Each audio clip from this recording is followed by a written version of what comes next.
Good morning, everyone. Welcome to the MAAWG-33 keynote here in San Francisco. Today is my true honor to introduce our keynote speaker, Joe Sullivan, the Chief Security Officer at Facebook.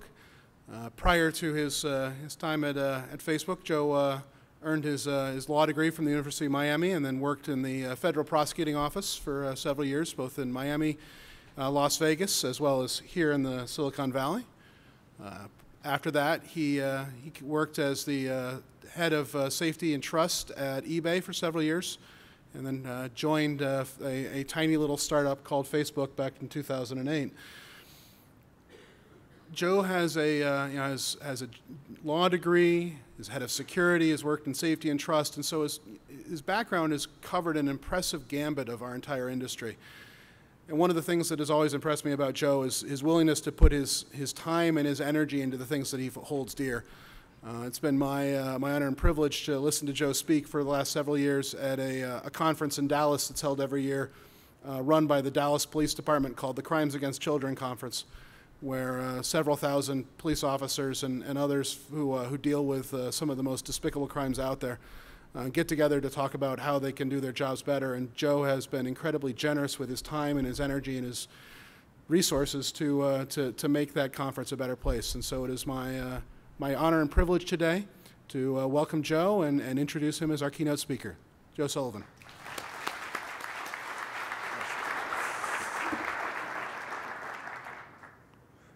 Thanks, everyone, for the chance to be here today. Working at Facebook and working in security over the last, my whole career, I've realized that the most important ingredient, I think, in security is actually teamwork. And so I want to spend my time kind of like showing kind of the evolution of my thinking on that and where it's leading us at Facebook security. Teamwork is something that I don't think you just need on your security team or your team that's fighting abuse. It's teamwork that you need to have around fighting security issues across your company and across the industry. And it's why we think it's important to be present in this organization, to have an active voice here, and to be here today to talk about what we're doing. The way we started thinking about it, when I started at Facebook in 2008, we were already dealing with a piece of malware that was called KubeFace, and it was a massive fight for us inside the company. We were dealing with it, in technical ways. We were doing investigations, but one of the things I noticed really early on was that it was also targeting a bunch of other companies. And as we all now know, most types of malware are not targeting one company; they're targeting many companies. And yet, in 2008, as a team, we were kind of in the bunker working on it by ourselves, trying to do the best we could.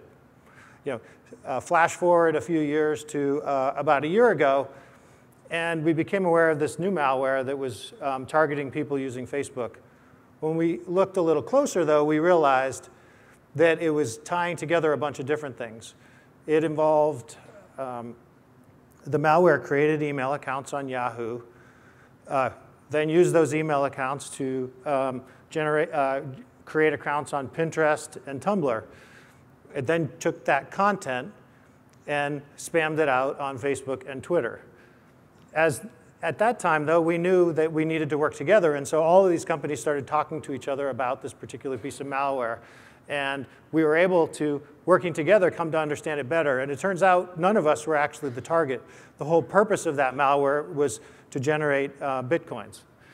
And so all of our platforms were being implicated by this one complex piece of malware. None of our customers or the people who used our services were the ultimate victim, if you will. But working together, we were able to get ahead of it. And so there was that process of working together started a really interesting thing that led to the launch of the product we launched last week called Threat Exchange. And I'm going to tell you a little bit more about that later. But let me go back to 2008. When I got to Facebook, it was a company that had all these posters all over the place. We really kind of believed in the mission of the company, and we were excited to create an environment where everyone at the company was being innovative and challenging each other. And the thing that I noticed very quickly was In my prior experience at other companies, we always wanted the product team to be really innovative and creative, and then everybody else did their job the way they did at any other company or business. But at Facebook, this culture was very different. If you worked in customer support, you were allowed to challenge the engineers who launched the new product and point out flaws in it. We all used Facebook to communicate with each other every day, and there was this expectation that we all had a valuable opinion to share. And when you work in the world of security, you sometimes think that you're the experts and everyone else isn't. And so my initial approach to security at Facebook was like, all right, well, we'll be off in the corner and we'll take care of security. And I remember I used to have this phrase that like, we should make security invisible. My thought was, security has a bad reputation in the world because we introduce friction into experiences for employees, for customers, for people using our products. And we should strive to get high quality security that nobody notices. And so that was kind of my early on mantra as a leader and thinking through how we would do security. But that doesn't work in a culture where everyone's going to question everything you do anyway. And so we were forced a little bit to talk about, why do we want to take away your ability to have root access in this environment? Or why do we want to suggest that we build HTTPS? Or why do we want to, why do you want to impose friction by requiring a second factor of authentication? And so, the dialogue started to change, and we realized we actually, it's better to have an environment where the entire company is thinking about security and the entire company is kind of mobilized to be part of the security team. And we accomplished that at Facebook, partially by accident and partially just because the nature of the company and our culture demanded that we do it. It was in 2010, we started thinking about security awareness. Every company has to have security awareness campaigns. It's, for some companies, they do it because it's a compliance obligation. We decided to do it because we thought it was important to start engaging the company more directly. So I'm on the board of the NCSA, the National Cybersecurity Alliance, and the people behind Stop, Think, Connect and some of that stuff. And they brand October as Cybersecurity Awareness Month. And I thought, we need to do something around security awareness during October at Facebook.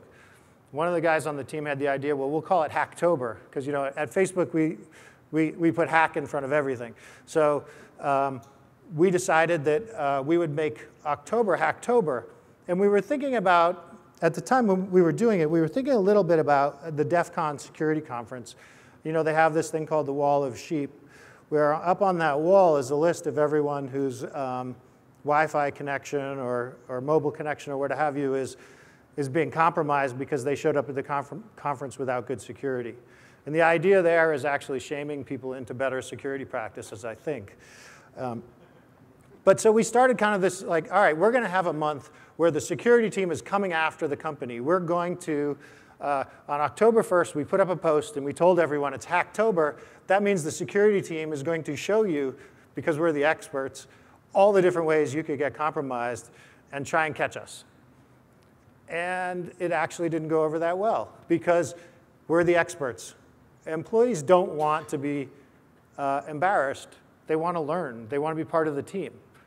And so within a day of launching the first Hacktober, I got the feedback, Joe, you guys are using terms like victim in your dialogue with employees. You can't do that. Education is about something completely different than you guys showing how cool you are because you know how to do a phishing email or compromise my Evernote. So we had to do more. We had to get outside of ourselves as a security team and start thinking of ourselves as what's the role of security? It's actually to be a teacher a lot of the time. As security professionals, we're empathetic. We're people who are trying to change a culture and educate other people inside the company and bring them along. So you can't use terminology like victims. We quickly pivoted and changed our terminology and changed the type of things we were doing. We started doing lockpicking classes, which if you schedule a lockpicking class, it sells out every time. our employees will always come to a lockpicking class. We gave out T-shirts to employees who could catch us, and it took off. Hacktober has become almost like a cultural event at Facebook now. During the course of the month, we show scary movies, and people show up and bring their kids, and then we sneak a little security awareness into the middle. We'll have a guest speaker. We bring in a bunch of outside speakers. We continue to do the things like the phishing emails and the other little things. I heard someone from Salesforce talk recently about the way they do security awareness, and they call it gamification. And I realized after a bit that what we were actually doing was gamification. We just didn't know the cool terminology. But I think that education and security awareness can be a lot better if you bring that kind of communication and fun side to it. And so we learned a lot through that experience. We also, at the beginning, we created a Facebook group.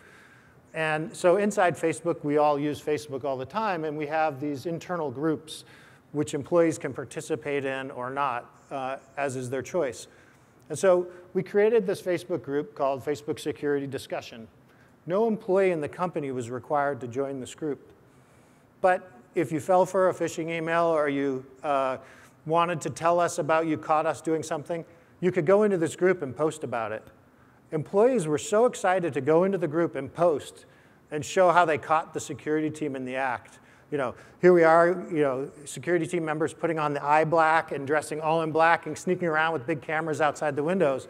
And employees are catching us and putting our pictures in there, and 100 other things like that. And it just started creating this dialogue about security in our environment, physical and otherwise. And so if you can't probably see the screen right here up close, but the two posts that just happened to be up at the time that we took this screenshot was, one was an employee talking about, oh, I got a friend request that looks sketchy, and what should I be looking for? And then another one is, hey, I was able to tailgate in through this doorway because there's something wrong with the badge reader. So we're getting real-time feedback from employees all the time about security at Facebook. Overnight, almost, we had at the time we took this screenshot 2 years ago, we had 2,000 employees who'd voluntarily joined this discussion group. And we've trained the whole company, if you see something that doesn't look right, go post in security discussion. So if your HR department makes a mistake and sends out an email about the new benefits that looks just like a phishing email, the security team doesn't have to go and tell HR, hey, here are the best practices to avoid coming across as sending a phishing email. The whole employee base tells HR. And you know what? It's better to hear from the employees than that security team that's always coming and wagging their finger. So we've created this really interesting dynamic where people are not afraid to talk about security and have a dialogue in a positive way. So that's kind of how we really got it going inside the company. The next step we took was to open up even more to the company how we do security. Like every other company, I think, we do pen testing from the outside. We'll hire people to attack Facebook. We have full-time people who just sit outside the company and just attack Facebook, the enterprise, to try and make sure that we have good security. We did something a little different, which is we started doing really public inside the company red teams. So the first time we did a big red team, we didn't tell the security team. We worked with an outside organization and we had them attack. And then when an employee discovered the attack, we didn't tell the security team that this was a red team. They thought it was a real compromise. And as you know happens in those cases, the security team stays up all night long, gets really stressed out, and you get to see them under fire, and you know what kind of team you have. That's great, but the team also gets really stressed out, and their families miss out on having them for dinner over a drill, and you shouldn't do that very frequently. Maybe never. What we decided after that first one was, the second that the red team gets caught, or there's someone identifies that there's something wrong, let's tell everyone, hey, this is a red team, and now the camera's on, and we're going to watch as the security team responds to the incident. And then in real time, the security team will be posting in this Facebook group, and they'll talk about, oh, we saw that the attack came through here. Now we're going to go look for logs. oh wait, that team forgot to turn on logging, or the logging broke because someone in infrastructure did a crappy job with that, and you get this whole dialogue about why the security team cares about logs, why the security team cares about this or that, and how they go about investigating. And if you're at an engineering company like Facebook, engineers love this stuff. And we would have daily briefings during a red team in which 50 to 100 engineers would just show up to listen to like what's actually going on in this investigation and how is it being all wound together. And it creates a really positive kind of dynamic around security. So then when you show up a month later, or you've opened up a task and assigned it to a team, and they say, why do you want us to do this? And you can point back to the red team and that specific vulnerability or problem, and they have context for why they need the security that you're asking for. So we found that really being open inside the company about security is a really positive thing. And a couple of years ago, we started thinking about like, how do we be more open outside the company? This is a screenshot of our Outlook Web Access that we saw a phishing attack against. I think 2 years and 2 months ago, we went public when we saw a pretty sophisticated attack. A number of companies were compromised. We called it Woody because it was a watering hole attack. And in that attack, we had a number of engineers who had their laptops compromised because they had visited a website called iPhoneDevSDK.com. And that site had been compromised, and there was a 0-day vulnerability sitting on that page. So any engineer from any of the companies that went there for iPhone development best practices ended up, if they had a Java plugin enabled on their browser, they ended up getting compromised. And then there was this novel Mac and Windows malware being dropped on those people. We did a public blog post and released a bunch of technical details about that attack because there were some important lessons in the case, number one. And number two, because we, in our investigation, realized that the command and control was calling back to a website where the domain registration had expired. And we worked with a third party, and they re-registered the domain. So we started getting the callbacks to the command and control from 50+ other companies. So we were able to see, wow, there are a lot of companies compromised. But we don't know anybody on the teams of these companies, and we're going to have to really agree. If we want to tell other people that they have a problem, we're going to have to be really public about this. So we decided to be public about the whole thing.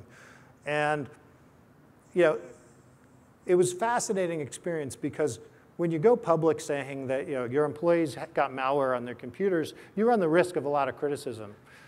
When you talk about the complexity of this type of attack, you run the risk of negative PR, and in a lot of companies, the lawyers and the communications teams would generate so much anxiety, the security team probably wouldn't go forward.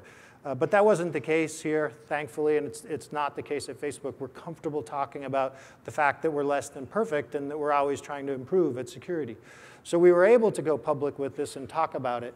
It got a lot of coverage. A number of other companies spoke up and talked about that they had seen the same attack and had suffered from it. Working together, we were able to really learn a lot about the attack and have been collaborating ever since on that type of APT. But the other thing we took away was you can't really just have a page like this that allows access to all your internal corporate email. And so we decided that we needed to put mandatory second-factor authentication in place for our employees in a lot of different contexts. We had it in place in some, but we wanted to do it everywhere.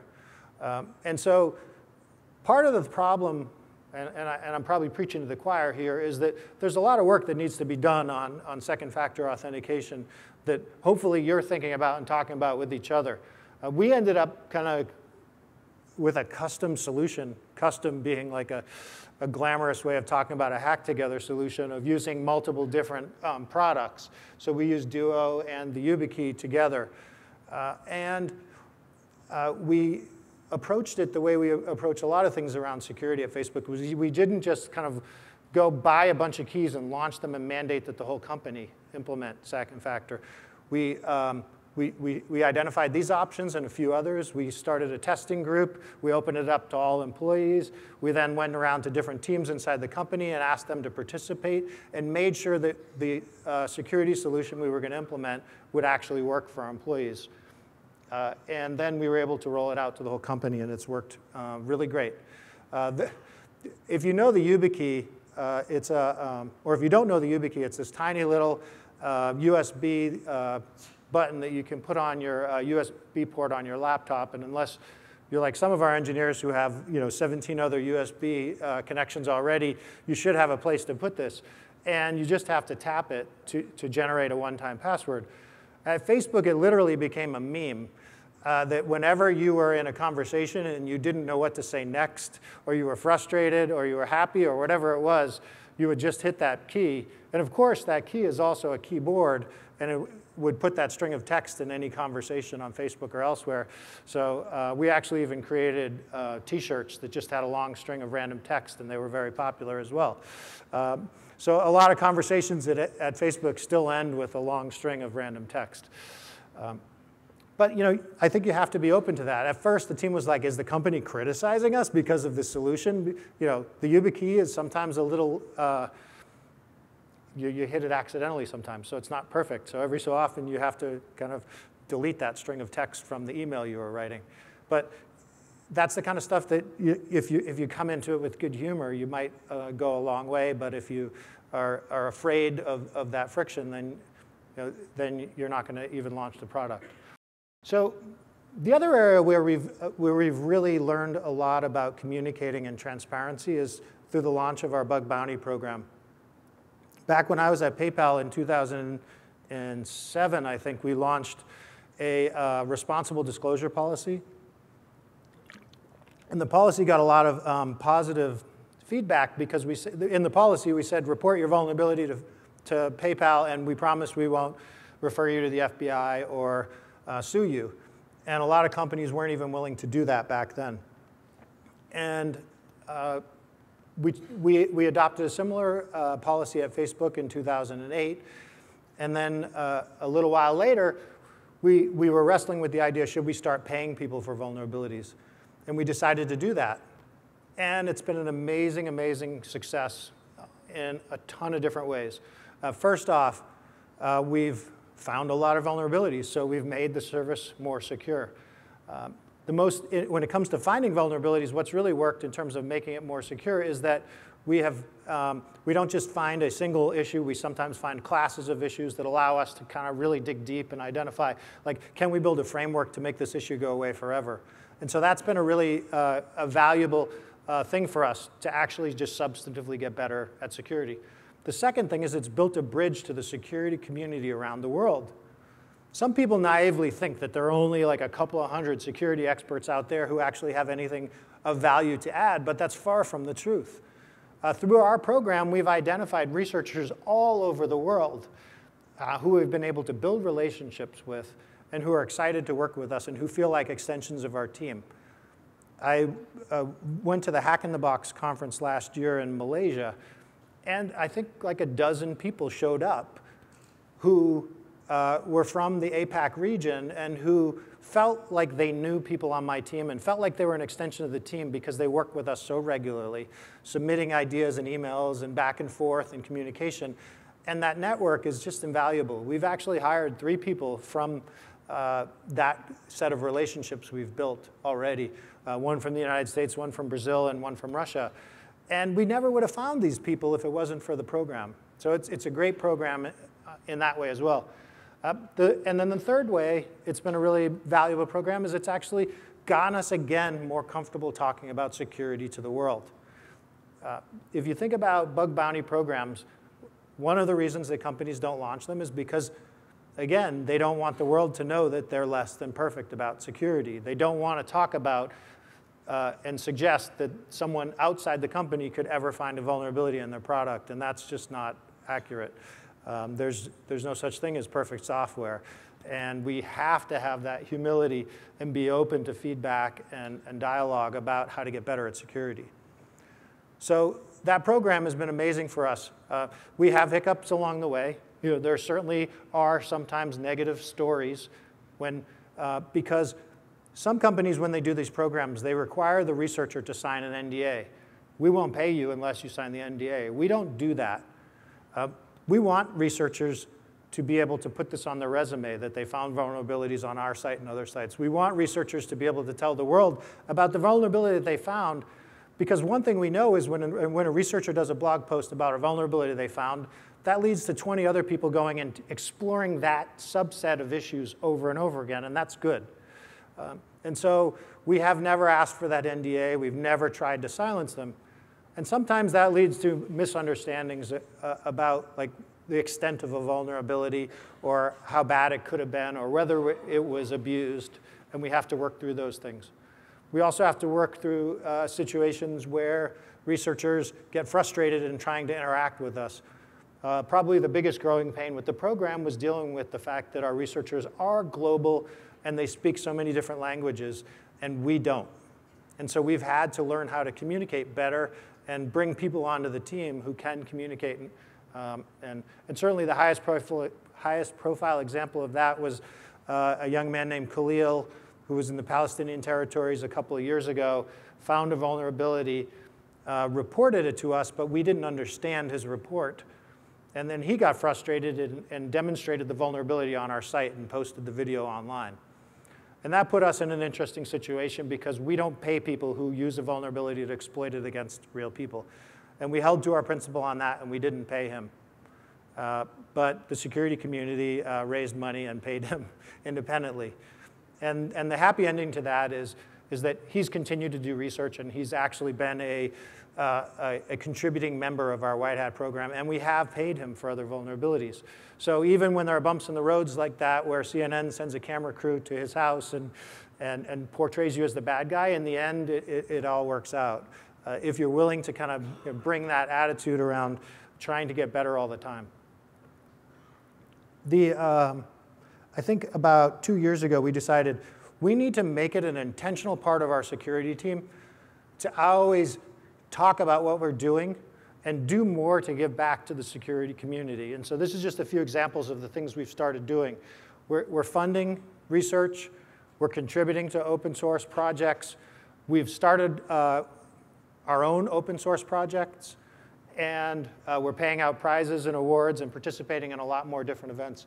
We also created a Facebook page, Protect the Graph, which was the way we used to think about security and our mission.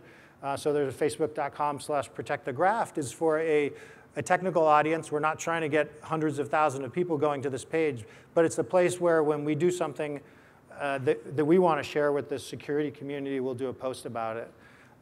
Whether it's expanding our use of encryption or a new product or even sometimes an investigation we uncovered. The last thing I'd note is that for a few years, we've been doing a closed-door security conference called War Room that's invitation only and is designed to kind of deal with the frustration that we had that too many conferences, too many of the big security conferences were all about someone standing up and talking about the vulnerability of the day. It was all about offense, all about offense. How about we create an event where we can get together with other people who are just trying to play defense and make secure products and collaborate together and share best practices, and that's what War Room was. On the topic of open sourcing, the engineers at Facebook who work on security have so far open sourced 3 different tools. The most recent one is one we call OS Query. And if you work with your enterprise information security team, I'd encourage them to check it out. It allows us to do host-based queries against OS X and Linux boxes across your fleet. And we open sourced it last year during the fall. And very quickly, it jumped all the way to be the second most contributed to of all of Facebook's open source projects. And we're hearing from a lot of other companies that are using it already and contributing to it. And we're really excited about it, and we want to build on it. And if you have ideas for making it better, or we definitely would appreciate that as well. OK, now I want to go back to that story I was talking about where a year ago we identified this malware that was kind of really a cross-platform. During that dialogue, we started talking about what's the deal with sharing of indicators like the IOC all the IOCs related to this malware. What's the status? How do we get it out and share it with each other and other companies? And we realized that there were a few problems. One, most of the time sharing is ad hoc. It's literally over email, or it's shared through other messenger type products. It's frequently the IOCs are in lots of different formats. And last of all, there are a bunch of companies trying to monetize this information and sell it to us as companies. And this is a really hard, and so if we have a bunch of IOCs, is the best solution just to turn it over to a vendor who's going to turn around and sell it to everyone else? Or is there a better way to share it? Going back to that Woody case, we were in the situation where we had a bunch of IOCs that we needed to get out to 50 different companies, but no easy way to share them. So here we are. That was 2 years ago. Now a year ago, we're in another situation and no easy way to share. So that group of companies started brainstorming a little bit and identified like, what would be some good attributes for a information sharing product? Well, obviously having standard formats I think would be really helpful.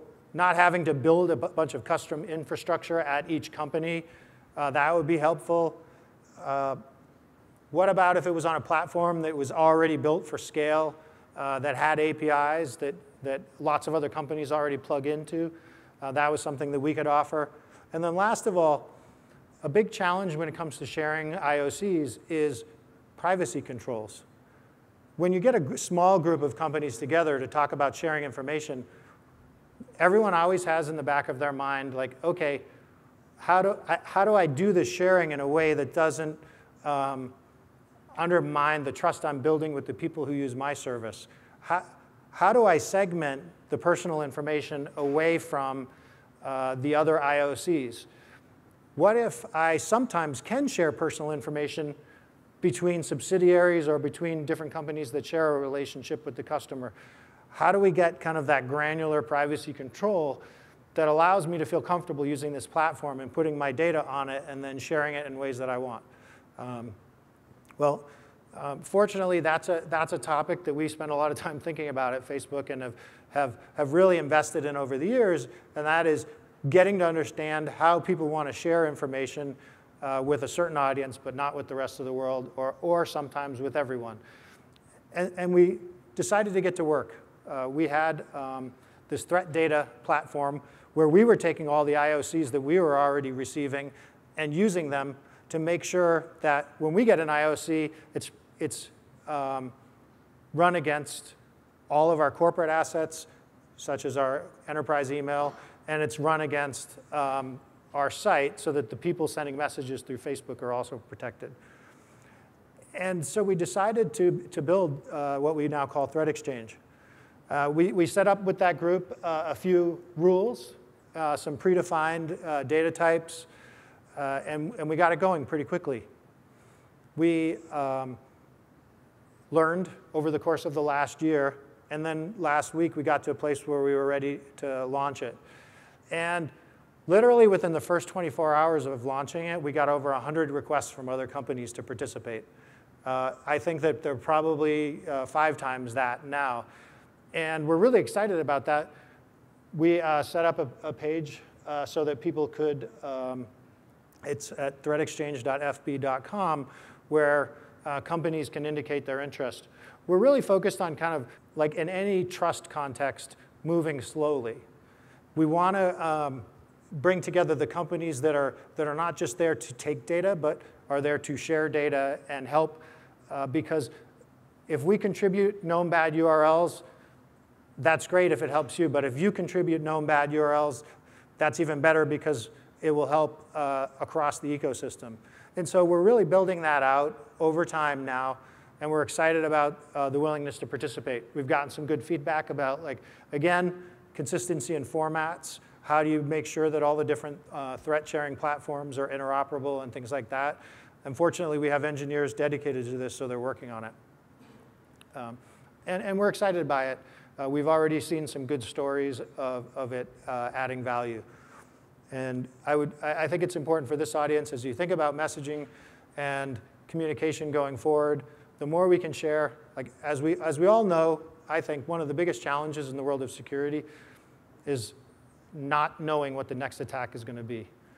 And there's nothing more frustrating than knowing that another platform has already seen that attack and you didn't have the chance to learn from it. Hopefully this can be a way that we can all learn from the attacks that each other is seeing, and that we can learn together and get better at security together. Since I'm here, I thought, well, I should do a little bit of a deeper dive on how all of this applies to our messaging products and the way we think about security for our messaging products as well. Stepping back, every time I look at a security story, I think about what was the underlying root, like beginning of the attack? How could the company have done better? When we all heard the stories from the Kaspersky conference about the attacks on the banking industry, and this is the headline on the right. Sophisticated malware is in the headline. These were phishing attacks, right? There was sophisticated malware, but it started with phishing. The Sony attacks, sophisticated malware, started with phishing. JP Morgan Chase, no two-factor authentication, started with email compromises. The large I don't know the percentage, but it seems like a very large percentage of the attacks that are hitting all of our companies, that are hurting the economy, and that are causing a lot of damage start with compromised email. And so the question we have to ask ourselves is what are we doing to get better? One thing, hopefully, will be threat exchange and the idea of recognizing that the employee has clicked on that bad URL or is at a place where the malware is going to get downloaded. But even before that is better email security. It's so, so important. We've been talking about the death of, or the end of the password forever, but it's not going away anytime soon. I think it feels like there are a couple of things going on right now that it's important for us to reflect on. One is the emergence of second-factor authentication. We're the experts. The people in this room are the experts on how are we going to get from a world where everyone is falling for these phishing emails to a world where it doesn't matter if the employee falls for the phishing email. I heard a stat from a major government organization last week with that White House cybersecurity event that 49% of all the attacks against the federal government during X period of time, I don't even know, would have been prevented with second factor because they came in through email. This is consistent with what we hear over and over again. We have to get better at stopping these attacks at the front door. And while we know the second factor authentication isn't perfect, we know that it goes a long way. So we're working on our version of second factor authentication at Facebook. It's called Login Approvals. I showed you the Kludgy kind of second factor authentication we put together for our employees that works well. We've got to keep innovating on this front. And it starts with basic concepts like messaging. How do we explain to consumers what second factor authentication actually is? We call it login approvals at Facebook. I'm talking about it as second factor authentication. Internal inside the company, we talk about it as two-fac. Other companies don't like the word fac or factor.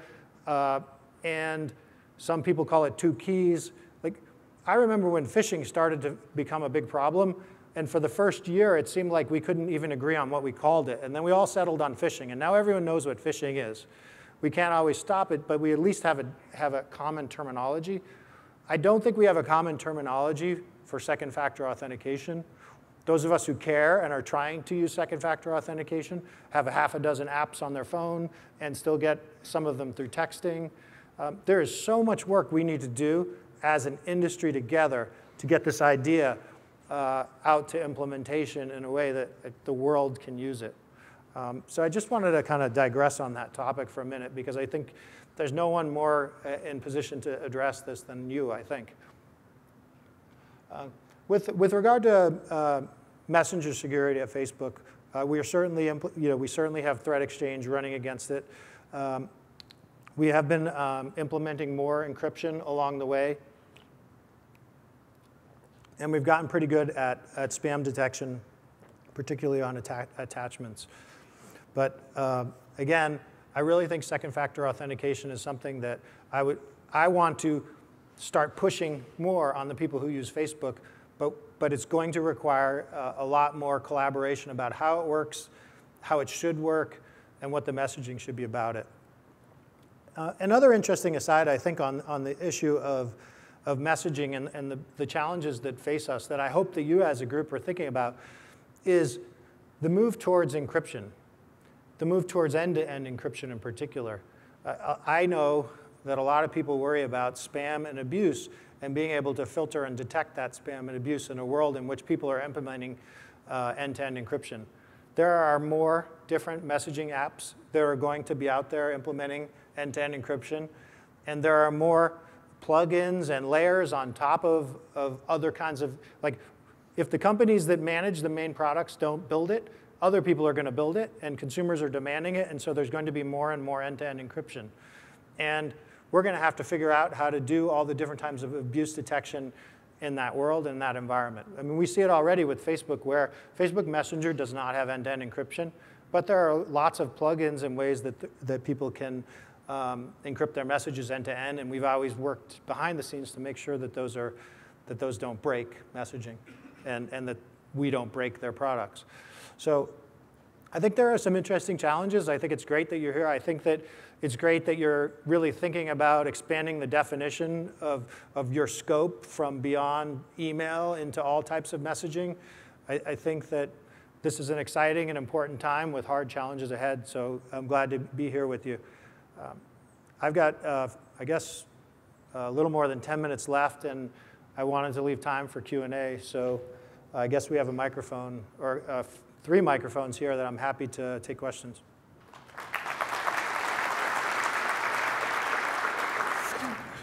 Hey, Gary. Hey, Gary Warner from University of Alabama at Birmingham. Full disclosure, thank you for your support in the lab. But I had a question. We have a standards issue going on. Threat intelligence exchange standards are so wonderful because there's so many of them to choose from. The FS-ISAC is going on about stick syntaxy and with DHS support, and that's a great standard, but it's one of many. It seems like when someone rolls out a new threat exchange platform, the first thing they do is declare a new standard. Are you supporting any of the existing standards, or is this standard number 12? So that's a good question. Our engineers are already working on a contribution that will be put out in GitHub soon that will enable kind of conversions in, so that if you're using that FS-ISAC standard, you can convert and transition into threat exchange and vice versa. The solution we built was designed to address the needs of the companies that were already working together. And as we evolve and as more people contribute, the platform is really flexible and will enable us to go in different directions as we grow and learn. I mean, the most important thing is to come up with standards that everyone can implement and aren't tied to some private profit motive, if you will, I think. And so that's our hope is not to be blessing or condemning any particular standard, but trying to allow the most sharing the most effectively. Thank you. And I would note, for those who don't know Gary, he's run this awesome program at UAB. We have contributed to the program. A few years ago, we started doing enforcement actions against spammers, where sometimes you can't get law enforcement interested in spam investigations, but you can get your civil lawyers interested. And so we started filing suit against spammers as another way to kind of increase the pain point for them, to discourage them from bothering people using Facebook. And it's been a fairly effective thing on a number of levels. We ended up in the Guinness Book of World Records for the largest spam judgment ever. But we've also collected a lot of money. And instead of kind of keeping that money, we've been trying to donate it to third parties. And so the money that we'd collected from a bunch of spam judgments, we donated to UAB for their cybersecurity center. And we send people down to train with and share practices with his team. And they've even had an intern join Facebook for a summer from his students. So nice to see Gary. Any further questions for our keynote speaker? OK. With that, I'd like to say thank you to Joe Sullivan for coming today, and remind everybody lunch is upstairs. Thank you, Joe. Thank you.